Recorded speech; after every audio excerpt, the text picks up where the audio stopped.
Hey there guys, my name is Coffee Minigamer. I'm going to be talking about my first list for Grymkin. This is my application for 4New Gamers podcast. So, I thought I would just start off because, well, hey, new faction, new lists. Gotta do something fun and new, so I'm going to be taking a look at my favorite caster for the faction so far. Just because she runs in my play style. The Child. I picked up the Child just yesterday, just finished building her. And Dolly, I love Dolly. Fantastic character idea. Cool ruins, really just a neat model. And I can't wait to build them up and paint them up. And my second favorite model in the faction, actually, I think this is my favorite model in the faction. Just because of the way how it kind of looks. Lady Karianna Rose. Now, just the little gremlins that are hanging off the side of her, and just the crow, the hat, everything about her, just fantastic model. Can't wait to actually play with them. So I am running Warrim 2 from the Windows version of it, so the pictures aren't there yet on this version, but we can still see what the cards do, which is nice. So, I'm going to be playing Dark Menagerie. For those of you who do not know what Dark Menagerie is, it is the second theme force that Grymkin have access to, which is basically a beast list. The fields, so the special benefits for the list is a field allowance of Gremlin Swarms becomes 4, which Gremlin Swarms get an additional ability in this as well. For every 15 points of War Beast in this army, you can add 1 free Crabbit, Lesser War Beast, or Gremlin Swarm solo free of cost, which is always nice. The Crabbits are an awesome shield card in this army, and I'm going to go through them in a little bit. Gremlin Swarms also gain Serenity, which is, I think, an interesting rule to have for Gremlins, because they're not really the most serene creatures in the world. So, and then the big one, which is each non-trooper model in the army gains a corpse token. That's the big one. So, we're going to select that up. We're going to select the Child, and we're going to go through the War Beasts I'm going to be choosing for it. So, I'm going to start off with grabbing the Cage Rager, mainly because it has Arcane Vortex. Arcane Vortex is just such a good defensive tactic to have, especially for the Child. And having that 1 corpse token right at the beginning of the game, it's good for that.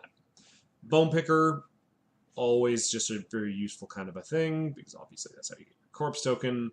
Grave Secrets, which it's nice to have that. Just the upkeeps. I don't think there's too many upkeeps that the Child is going to have up at a time. But it's still good to have. And Channel Spells, which I don't think, unless it's like a desperate assassination attempt for the Child, I wouldn't be using that. POW 17, damn good. Then next we're going to be grabbing the 2 Skin and Moans, just because you need the beat stick of the army. And getting that +1 armor, +1 POW and strength right away, awesome. And also the fact that you're going to be getting a lot with the Death Knell when you take it in Dark Menagerie, really good to start off with. Also, the Animus is just so good. Just Pathfinder. You have Pathfinder, period. Next, I'm going to grab the Rattler and then 2 Gorehounds. Now, I really like the Rattler. A few of my friends are on the fence still for him, and I totally understand that. However, Still as Death is very important. And having that on the Child, I think, is a really important thing to have. Having that counter charge just in case, so you can either deny range shots or, again, a last-ditch effort. It's good to have. And Berserk and Overtake, I mean, I play minions as well. Just to have that is good.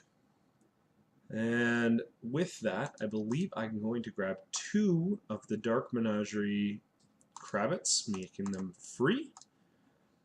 Now, Crabbits, I absolutely love. For 0 points, they're awesome. Shield Guard and Bounding Leap.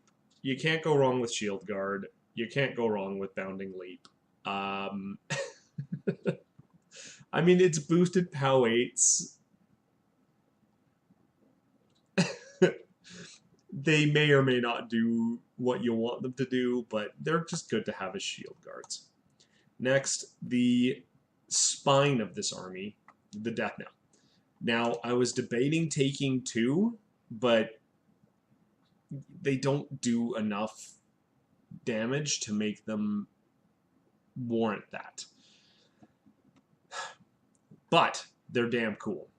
The whole idea of them, where they deliver the corpses to your models that need them, is really important. And the fact that you get the bodies from the models that I'm going to be adding later on, it's good. It's just a good idea to have. I'm going to grab a Glimmer Imp solo, which the Glimmer Imps are just good because of the -2 defense to enemy models, which is always good for a faction with a bit lower mat. If you take a look at most of the beasts, they don't have the highest mat. And of course you have blind, which if you do have blind, well, that will be awesome. And you just want that little bit of extra damage. I mean, it's 1 point, but it's that -4 defense and then -6 for Spoon Thief. No, sorry, for Eye Thief and Paralyzing Gaze together. -6 defense. That's awesome. Okay.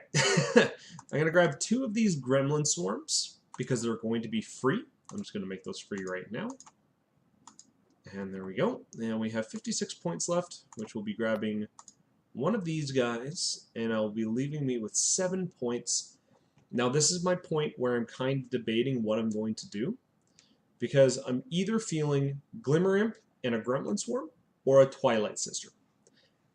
Or the Twilight Sisters, sorry. It would be nice to have another set of the Glimmer Imp, just in case. Because, I mean, it is a defense 14, armor 10, stealth, which, I mean, is nice, but see, that's the hard part about the debate on this. The other one, the Twilight Sisters, damn good abilities. Grim Return, Heal, and Death Rattle. Magic ability 7 on the both of them. And Grievous Wounds.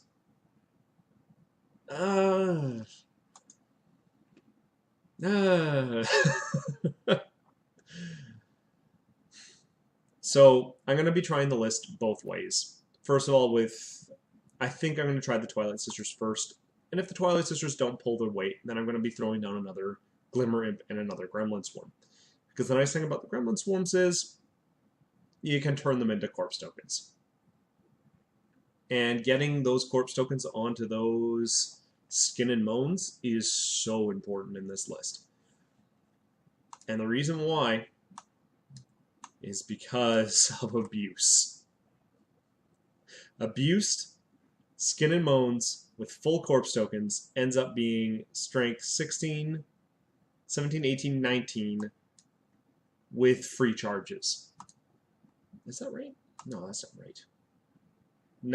21, sorry. POW 21 Skin and Moans, which I think is ridiculously good. And, hey, this is just my first list with them. They're damn cool. Oh, and a quick run through. You definitely have to take Wrath, because that's the one you have to take. I was thinking about Pandemonium, and I was also thinking about Ruin, just to give her a little bit of extra defense. So there you go. There's my first list for Grymkin. I hope you guys enjoyed, and yeah, I'll talk to you guys soon.